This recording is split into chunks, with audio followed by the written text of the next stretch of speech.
Bismillahirrahmanirrahim. Assalamualaikum warahmatullahi wabarakatuh.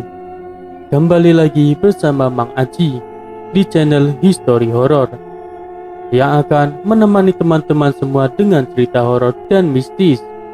Semoga cerita ini bisa menghibur. Kali ini saya akan melanjutkan cerita yang berjudul Dendam Api Asmara. Cerita ini ditulis oleh Rohim Ibrahim. Bagi teman-teman yang ingin membaca kisah aslinya, bisa kunjungi link yang nanti akan saya sertakan di kolom deskripsi. Tak usah lama-lama lagi, mari kita masuk ke ceritanya.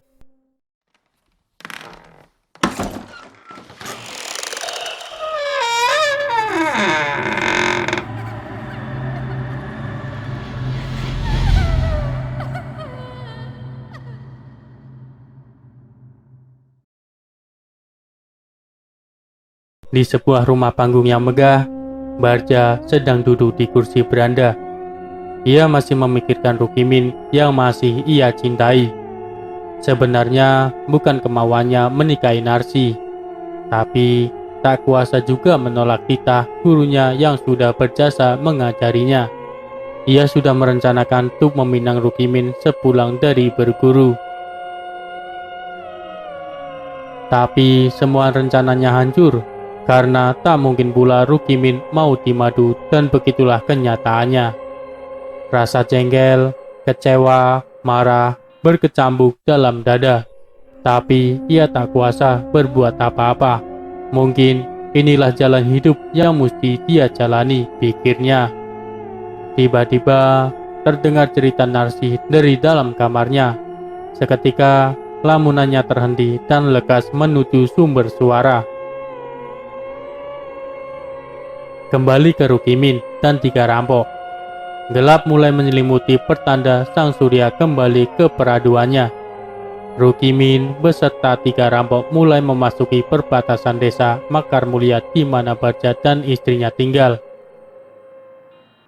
Mereka tak melewati jalan utama, melainkan melewati ladang jagung supaya aman. Sementara kudanya mereka tambatkan di sebuah pohon agar mudah mengendap-endap.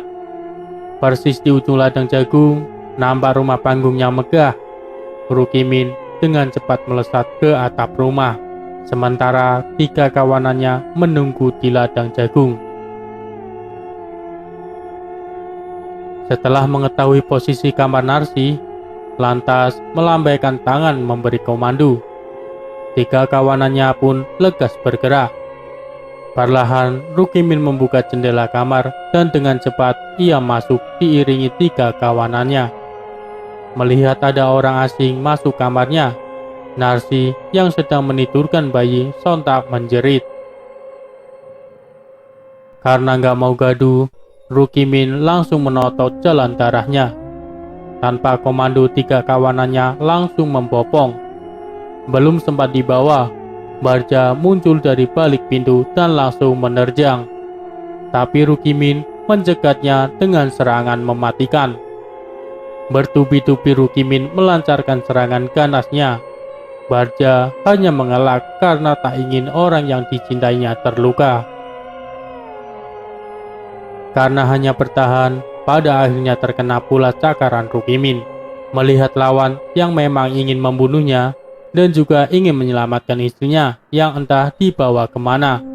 Akhirnya Barja melawan. Pertarungan sengit pun terjadi hingga isi kamar hancur berantakan, bahkan dinding kamar jebol.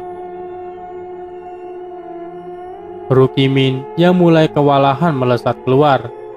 Dipentangkannya kedua tangan sambil merapal mantra. Seketika tangannya berubah seperti manusia serigala dengan kuku panjang dan tajam. Lantas langsung menerkam leher Barja dengan sigap miringkan tubuh ke belakang. Leher tak kena, Rukimin hantamkan cakarnya ke perut Barja. Setengah jengkel lagi, cakar iblis siap membetel isi perut. Barja hantamkan tendangan ke arah perutnya. Serangan Rukimin pun meleset, hanya mengenai kaki Barja.